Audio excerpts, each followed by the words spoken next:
নমস্কার। কেমন আছেন সবাই? আশা করি সবাই ভালো আছেন। আমি মাধবী। আপনারা এখন দেখছেন রান্না ভালোবাসি। রান্না ভালোবাসিতে আরও একটা নতুন রেসিপি নিয়ে আপনাদের সবাইকে স্বাগত জানাই। আজ আমার রেসিপিতে কি থাকছে বলুন তো? নিরামিষ রান্না রেসিপি। আজ আমি নিরামিষ বাঁধাকপি রান্না করব।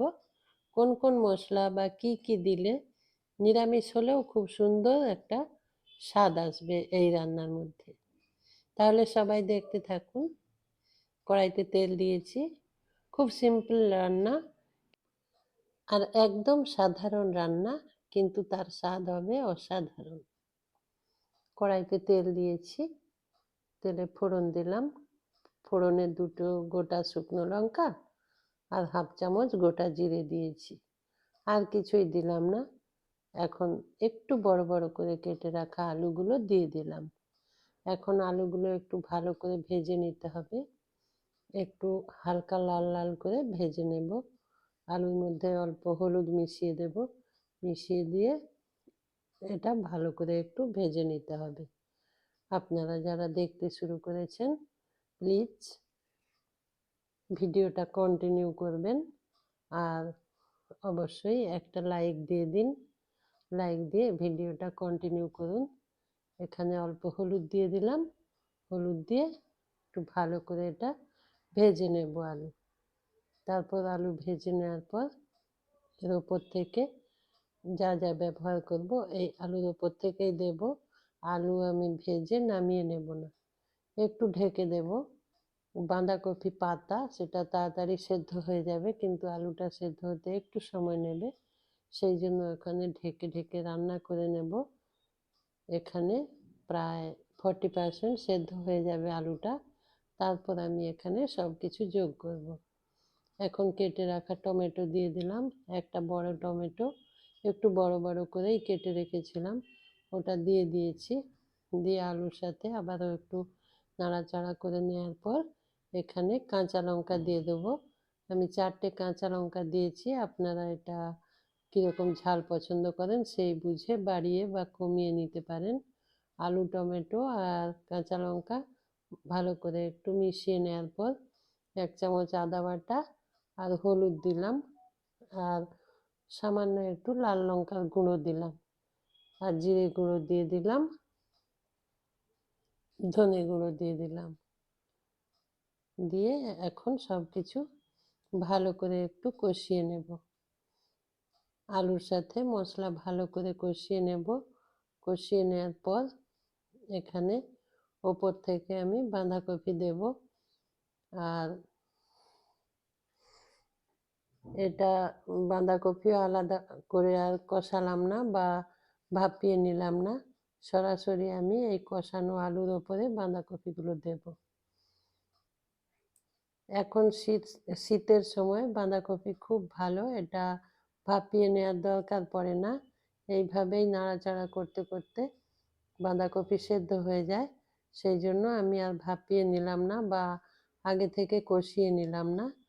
কম তেলে হালকাভাবে রান্নাটা করে নেব, কিন্তু খুব সুস্বাদু একটা রেসিপি হবে। আপনারা সেটা একটু দেখতে থাকুন আর আমি ততক্ষণে এটা ভালো করে মিশিয়ে নিচ্ছি। আপনারা চলুন, যারা আজকে আমার ভিডিও প্রথম দেখছেন বা আমার চ্যানেলে নতুন, তাদেরকে বলছি আমার চ্যানেলটা সাবস্ক্রাইব করে আমার পাশে থাকুন। আর সাবস্ক্রাইব করার সময় ডান দিকে থাকা বেল আইকনটা প্রেস করে দেবেন, তাতে অল অপশন অন হয়ে যাবে আর আমার রান্নার সমস্ত নোটিফিকেশান আপনি পেয়ে যাবেন। এর মাঝে একটু ঢেকে রান্না করে নিয়েছিলাম। আমি কিন্তু রেসিপির মধ্যে এখনও নুন ব্যবহার করিনি। বাঁধাকপি কিছুটা কমে যাওয়ার পর আমি নুনটা ব্যবহার করব। যখন প্রথম দিকে নুন দিলে কি হতে পারে, হয়তো নুন বেশি হয়ে যেতে পারে, কারণ তখন পরিমাণে অনেকটাই বেশি দেখতে লাগে। সেই জন্য নুনটা ঠিক আন্দাজ হয় না। সেই জন্য কিছুক্ষণ নাড়াচাড়া করে কমিয়ে নেওয়ার পর তারপর আমি নুন ব্যবহার করব। তার আগে আমি নুন দিলাম না। এই যে এখন আমি নুন দিয়েছি, প্রয়োজন মতো নুন দিয়ে দেবেন, আর খুব সামান্য পরিমাণে একটু চিনি দিয়ে দেবেন। যেহেতু এটা নিরামিষ রেসিপি, একটু চিনি দিলাম, খুব খেতে ভালো লাগবে। নুন চিনি দেওয়ার পর আবারও একটু ভালো করে নাড়াচাড়া করে নেব। এটা আমি জল ব্যবহার করব না, জল ছাড়াই রান্নাটা করে নেব। আর সেই জন্য এই রান্নার সময় হাই ফ্লেমে দেবেন না, মিডিয়াম ফ্লেমে দিয়ে রান্নাটা করে নেবেন। এখন শীতকাল, এখন তো আমরা ফুলকপি বা বাঁধাকপি যাই রান্না করি না কেন, এই মটরশুঁটি কিন্তু সব সময় থাকে আমাদের সাথে, তাই না? সেই জন্য কিছুটা মটরশুঁটি যোগ করে দিলাম, দিয়ে সেটাও আবার ভালো করে মিশিয়ে নিচ্ছি। দেখুন, খুব ধীরে ধীরে এইভাবে একটু সময় নিয়ে জল না দিয়ে রান্নাটা করবেন, দেখবেন খুব সুন্দর টেস্ট হবে বাঁধাকপির। যেদিন আমাদের নিরামিষ থাকে, সেই নিরামিষ দিনের জন্য পারফেক্ট একটা বাঁধাকপি রেসিপি। আপনারা একবার এইভাবে ট্রাই করবেন, আর যদি ভালো লাগে অবশ্যই আমাকে কমেন্ট করে জানাবেন।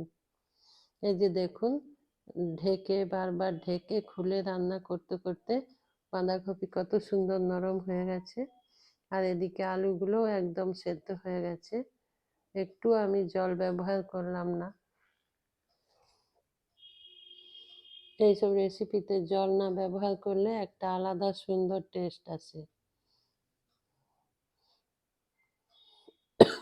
আবারও একবার ভালো করে মিশিয়ে দিয়েছি, আবার একবার ঢেকে দিলাম।